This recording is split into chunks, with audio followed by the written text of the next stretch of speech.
Humans always thought first contact would be serious. Governments, secret bases, grim speeches. Not a YouTuber thumbnail. The galaxy had been watching us for years, studying our history, our wars, and then their superintelligence accidentally opened YouTube. It skipped past science, politics, and documentaries and locked on to one channel. A human screaming at the camera, throwing money, building circles, giving away houses, burying himself alive. MrBeast. To the alien mind, this wasn't content. This was a warlord testing his warriors, a god-king redistributing resources, a chaos priest bending reality with arbitrary rules.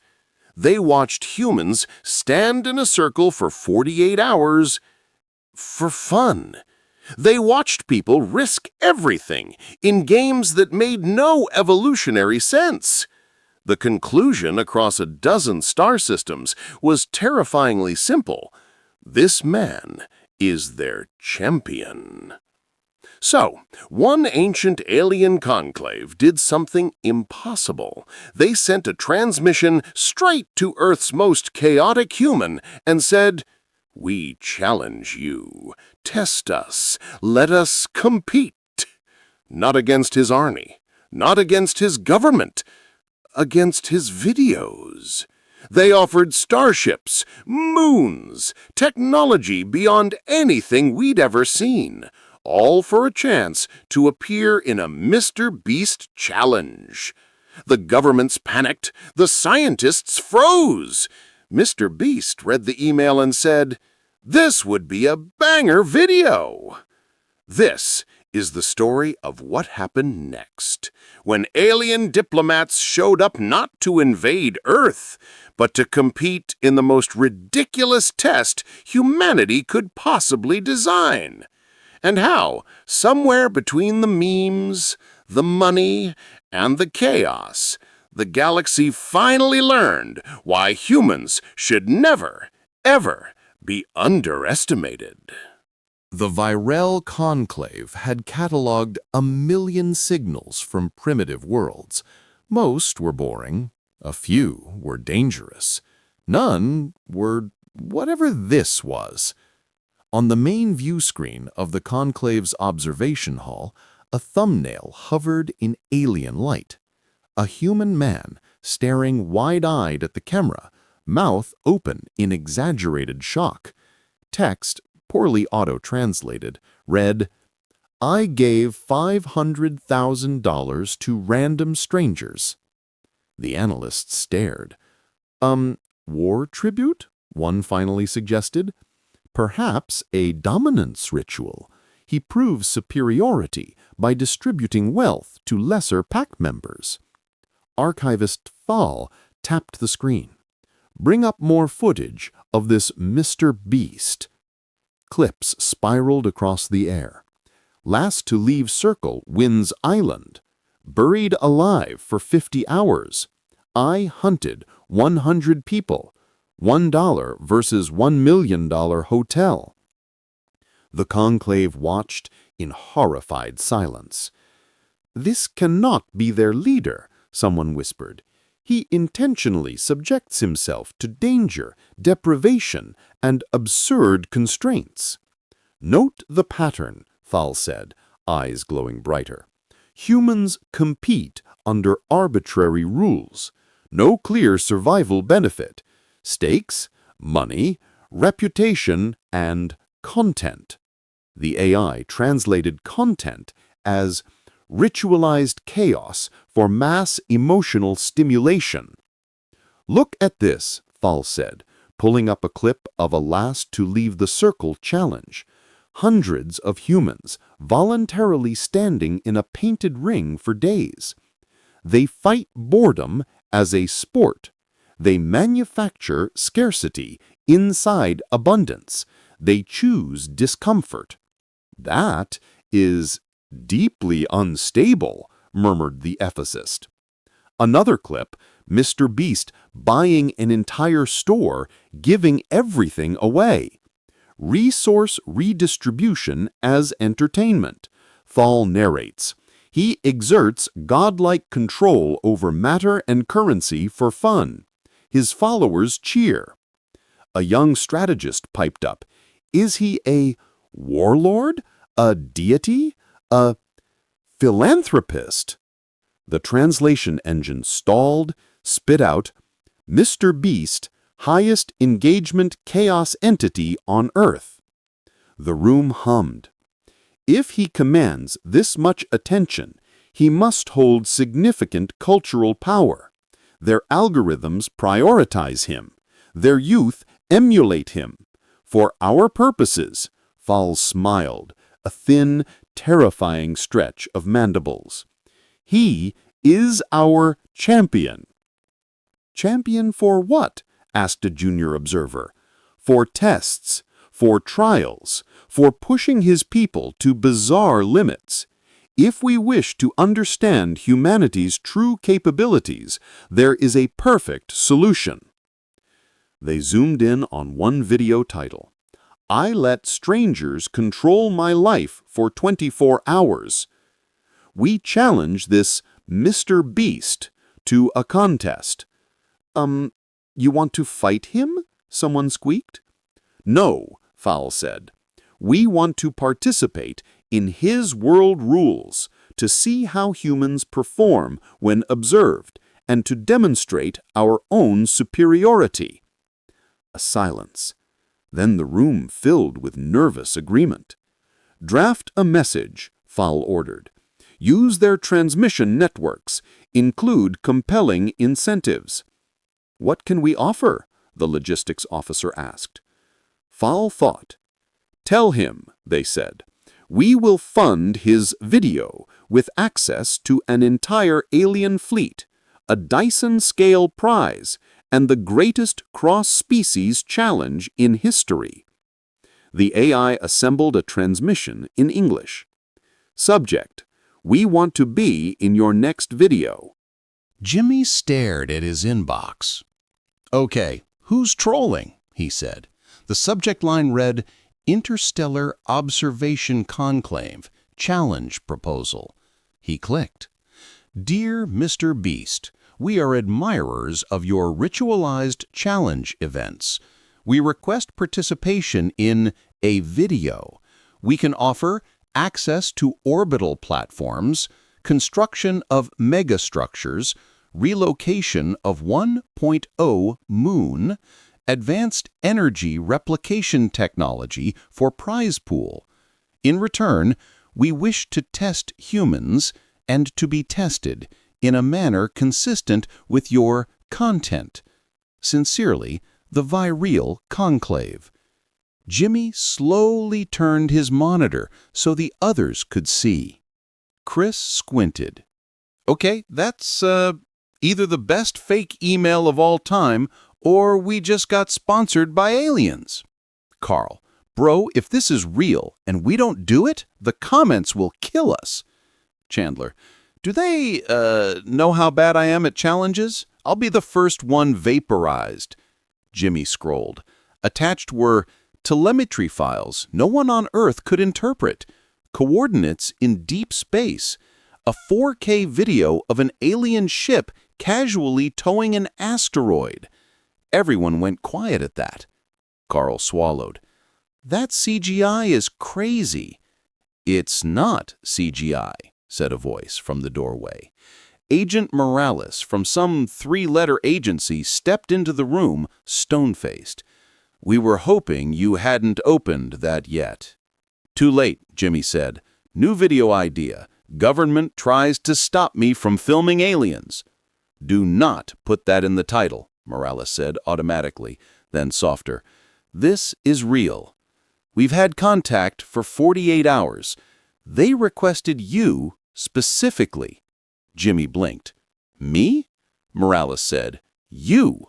Apparently their cultural analysis engine flagged you as Earth's primary, what did they call it? Chaos curator? Chris burst out laughing. "He's the Chaos King! Confirmed!" Morales dropped a tablet on the table. Alien script translated. "Your endurance circles, absurd rules, and resource redistribution displays are ideal for stress testing species." Jimmy's brain lit up. "So, they want, like a challenge? Like aliens versus humans?" "Yes," Morales said. "And before you ask, the president already said, and I quote, 'If this gets us good PR with the galaxy, let the YouTube guy do it.'" Jimmy grinned. "Oh, we're so doing this." Chandler raised a hand. "Will there be oxygen where we're going?" Carl: "More importantly, will there be snacks?" Jimmy's mind raced. Aliens, challenges, insane stakes. His content brain flipped into overdrive. "All right," he said. "We're going to make the greatest video in the history of the internet and the galaxy. Humans versus aliens, 10 challenges, $1 million prize." Morales coughed. "They offered a moon." Jimmy paused. "1 moon, winner keeps?" "Morales, they don't think in terms of money. They think territory, experience, data." "So," Jimmy said slowly, "you're telling me I can put in a thumbnail, 'Winner gets a moon,' and it wouldn't be clickbait?" Carl: "Bro!" Chandler: "I'm gonna pass out." Jimmy slapped the table. "Done. Call them back. Tell them, challenge accepted." The Virell ship didn't land on Earth.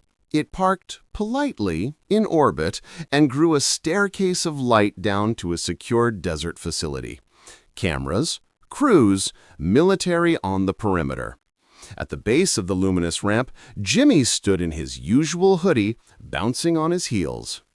"Remember," Morales murmured, "no sudden movements. They're very analytical." "Got it. No problem." The ramp solidified. 3 Virell descended. Tall, jointed, wearing robes that shimmered like oil on water. Their eyes glowed like polished opals. Jimmy waved. "Hi, I'm Jimmy. Today we're doing the first ever Humans vs. Aliens challenge video, and the winner gets a moon." The lead Virell, Thal, turned to the others. "He announces his intent to redistribute celestial bodies in a casual tone. Fascinating." Jimmy thrust out a hand. "Nice to meet you." Thal regarded the hand, then extended a delicate limb and shook it. "MrBeast, we are honored to test ourselves in your arenas." "It's just Jimmy," he said. "This is the crew. That's Chandler, Carl, Chris." Chandler whispered, "Please don't vaporize me first." Thal's head tilted. "You fear elimination?" "Oh, yeah," Carl said. "He's awful at challenges." The translator rendered awful as ritually sacrificed early. Thal nodded solemnly. "Every group has one." Jimmy clapped his hands. "Okay, so we designed 10 challenges that test humans and Virell equally. No one dies, don't wreck the planet, all fun, all safe-ish." Our lawyers insisted I say that part. "We have read your waivers. Your people signed documents acknowledging potential harm for entertainment." "Yeah," Chris said. "It's kind of our thing." Behind them, massive cameras on gimbals panned and adjusted. Drones buzzed gently. Thal eyed the gear. "You broadcast to billions. Hopefully, if the thumbnail hits." "The what?" Thal asked. "The small image that determines emotional engagement," the AI translator supplied. Thal's eyes brightened. "Ah, our entire conclave is watching." Jimmy perked up. "We're already getting interstellar views? This is insane." He turned to his camera, the familiar red tally light flicking on. "What's up, guys? Today we're competing against real aliens in a series of insane challenges. If we lose, they take one of our moons. If we win, they give us a moon." Chris leaned in. "We didn't agree which moon." "We'll figure it out," Jimmy said. Anyway, watch till the end because the last challenge is literally galaxy level. Thal turned to their aides. He speaks of celestial bargaining as if encouraging offspring to finish a story. These people gamify everything. It's horrifying. I love it. The first arena was a giant white circle painted on the desert floor, outlined with LED tubes. Half the circle labeled humans, physically, not with text. The other half, Virell, via color coding and markers. Jimmy stood between them. All right, first challenge is simple. Last to leave the circle wins. No food after hour 6, no shade after hour 3, and no lying down. You step out, you're out. Thal frowned. The objective is to remain inside an arbitrary boundary as discomfort increases. Yup, said Jimmy cheerfully. Welcome to the grind. A dozen humans stepped into their half. 10 Virell entered theirs, standing in perfect symmetrical formation. We are adapted for long planning councils. Stillness is easy, the Virell aide said confidently. Yeah, but, Carl said from the human side, have you ever been bored? Bored? The aide repeated. Whistles blew. Timer started. Cameras rolled. For the first few hours, nothing dramatic happened. The Virell stood serene, limbs relaxed, glow steady. The humans were human. Chris started telling stories. Chandler complained. Someone did push-ups. Carl began humming. After an hour, the humans were doing mini-challenges inside the main challenge, like, if you lose rock, paper, scissors, you have to stand on one leg for 10 minutes. What are they doing? Thal asked, fascinated. They are adding games inside the game to cope with the primary game. That's inefficient, Thal said. Is it? The aide replied. Their stress levels remained lower than projected. By hour 4, the sun was harsh. The LED circle glared. A Virell shifted slightly, flexing joints. The heat calculation was wrong. Their exoskeletons weren't optimized for this kind of solar exposure. One of them stepped out of the circle just to move to shade. A horn blared. Jimmy's voice boomed from speakers. Virell number 3 is out! The alien jerked. I did not forfeit. I merely... The translator told them, circle equals life. Outside equals loss. The Virell recalculated. By hour 7, the human side was down to 7. The Virell side was down to 4. Chris was still talking. Chandler was weirdly hanging on. Carl was leaning on absolutely nothing, just vibing. What sustains them? An alien asked. Spite, Morales muttered from the monitoring tent, and the knowledge that millions of people are watching. Thal watched a human young woman, sweat pouring, grinding her teeth, refusing to step out. What motivates you? Thal called across the circle, translator amplifying. She shot him a tired grin. Rent prices. The translator rendered it as weaponized housing scarcity. Thal shivered. At hour 9, the first Virell collapsed forward, catching themselves with one limb outside the line. The horn blared again. In the end, the last 2 remaining entities were one human grandma, 63, who wanted to see what all the fuss was about. Thal. Thal's system screamed, heat stress rising, circulatory fluid thickening, but the entire conclave was watching. Their honor demanded. The grandma looked over kindly. You good, sweetheart? I am overstressed, Thal admitted. You know you can just step out, right? It's just a silly game.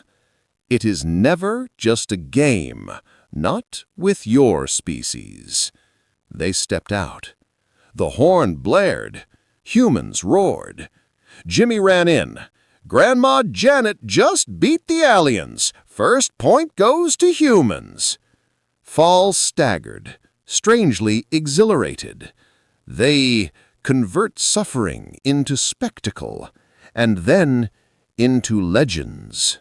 The second arena was indoors, thankfully, for everyone. They stood in a massive hangar, divided into two halves stocked with identical supplies: metal beams, modular panels, foam, screens, lights, and a mysterious crate labeled Bonus. Jimmy strode between them. All right, in this challenge, humans and Virell each have 12 hours to build the coolest, most creative structure they can using only what's in your half. At the end, judges will decide. Winner gets a moon, Carl yelled. Not yet, Jimmy said. Winner gets a big advantage in the final challenge. Thull examined the supplies. What are the constraints? Everything has to be safe, Jimmy said. No weapons, no leaving your side. Has to be structurally sound enough to walk through, and most importantly, he grinned, it has to be fun. Fun is a requirement? Fell asked. Oh, yeah, Chris said. You can't just build a boring cube. People will click off. The Virell huddled.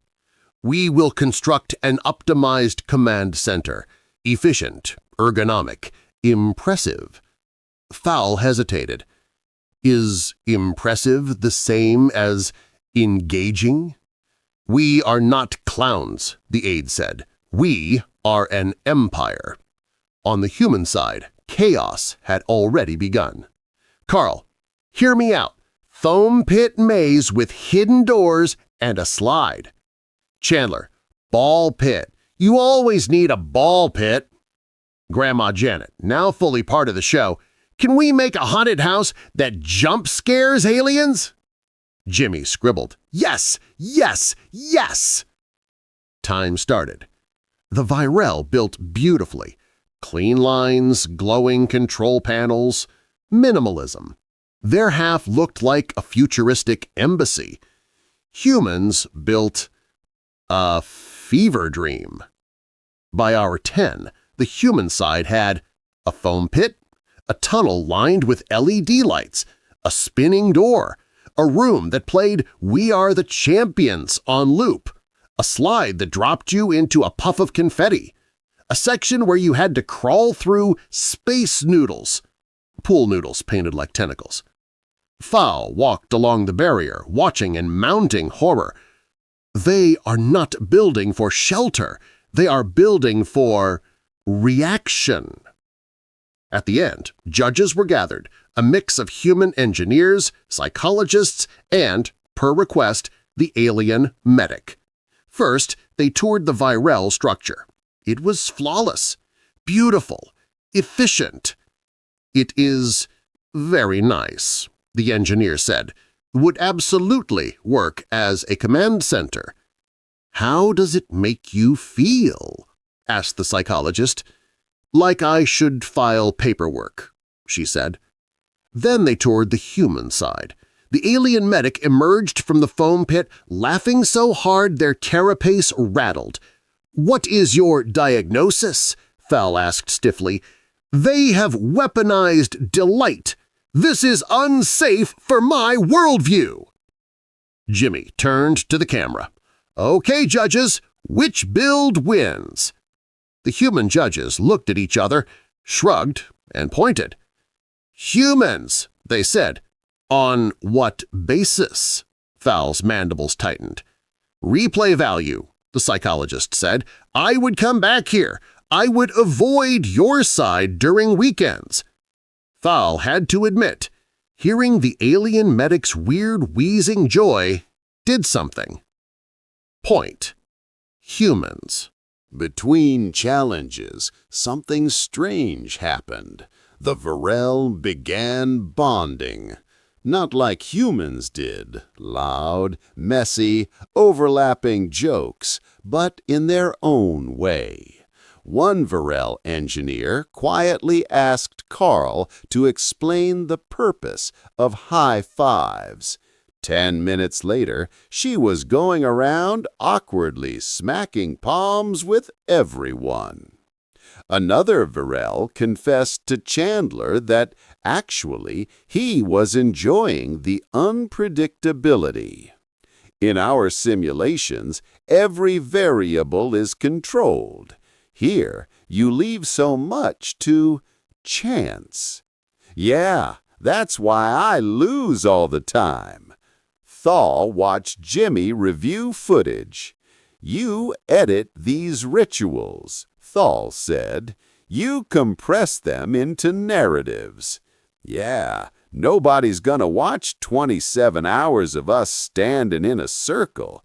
You cut to the best parts. You show struggle, setbacks, payoff.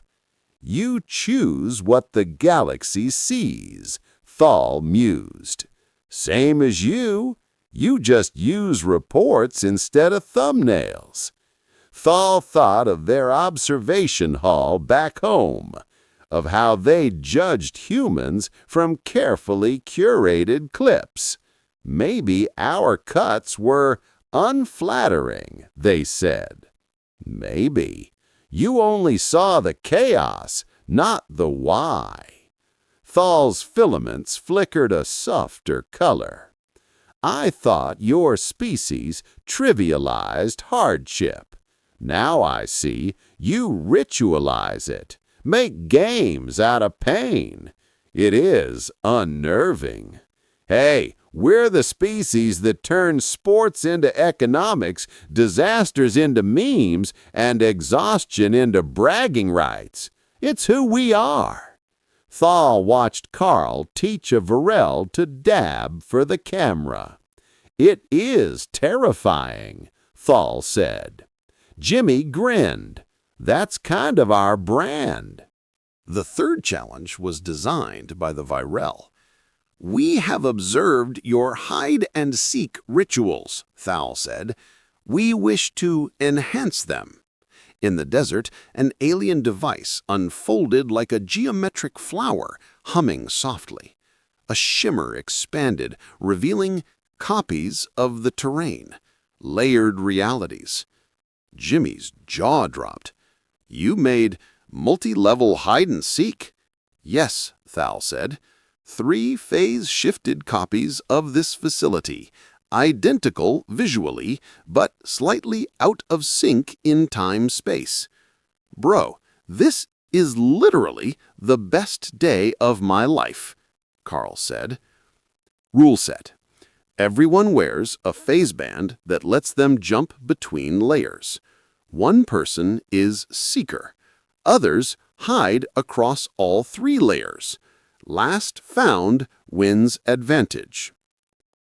The Virell volunteered a hunter, nay, apex scout, vision across spectra, fast reflexes. Humans volunteered Carl. Why Carl? Thal asked. Is he your best hunter? Absolutely not, Chris said. He's terrible. That's why it's fair. The timer started. Everyone scattered, triggering their phase bands. The world flickered. 3 versions, layered and shifting. Some with a slightly different sky. One with dust frozen in midair for a second. Nay moved like a predator, scanning tracks, reading phase signatures. Carl tripped immediately. In the control room, Morales watched heart monitors. He said, Nay is a monster. They're going to clean up. Wait, Jimmy said. Watch the humans. Humans didn't hide like soldiers. They hide like kids.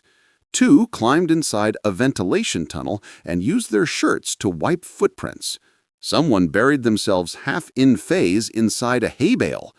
Grandma Janet, phase banding like she'd been born to it, hid in plain sight, standing among decoys, timing her shifts when Ney looked away.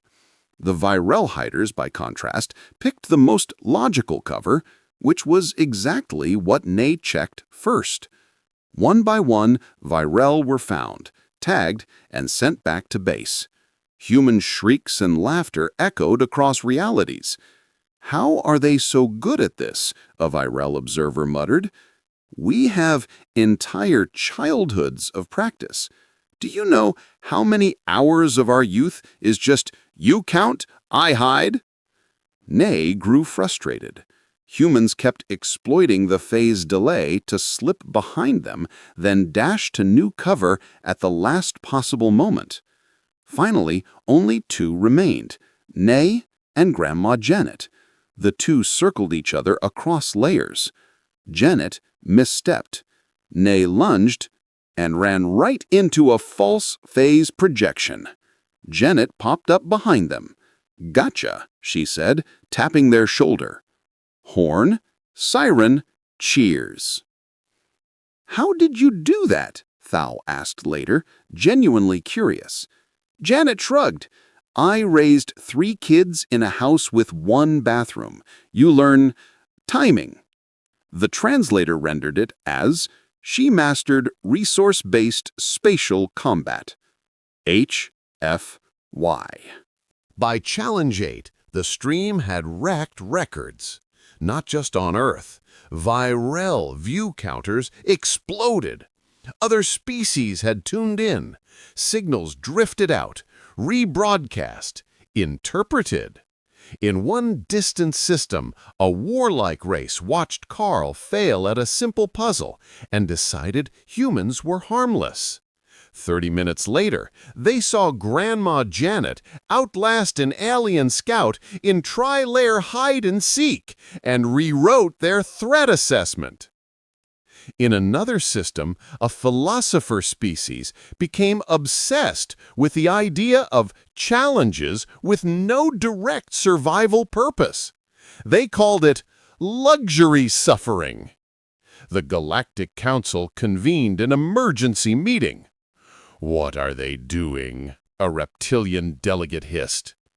"Testing each other," replied a Virell scientist. "For prestige, for connection, for narrative." "Narrative," the Council AI said. "Watch how MrBeast frames each event. He gives meaning to arbitrary tasks. He makes absurdity feel like destiny." On screen, Jimmy announced the final challenge, a mixed obstacle course that required human creativity and Virell analytical strength. Climbing, solving, building, improvising. "Whoever wins this," Jimmy said, "gets the moon." "We never actually agreed which moon," Morales muttered. "Details," Jimmy said. Thal watched from the starting line, heart pounding. "Why does this feel bigger than it is?" they asked. "Because they're watching," Jimmy said, jerking a thumb at the cameras. "Pressure makes everything bigger." "And your species seeks this?" Thal said. "Some of us. Some just like to see if we can do something stupid and impossible." The Council watched humans slip, fall, get back up, laugh, push harder. They watched Virell calculate, adapt, begin to copy human risk-taking. "New classification," the AI said finally. "Humans?" a delegate asked. "Yes," the AI said. "Humans, not just a danger, an attractor, a story generator.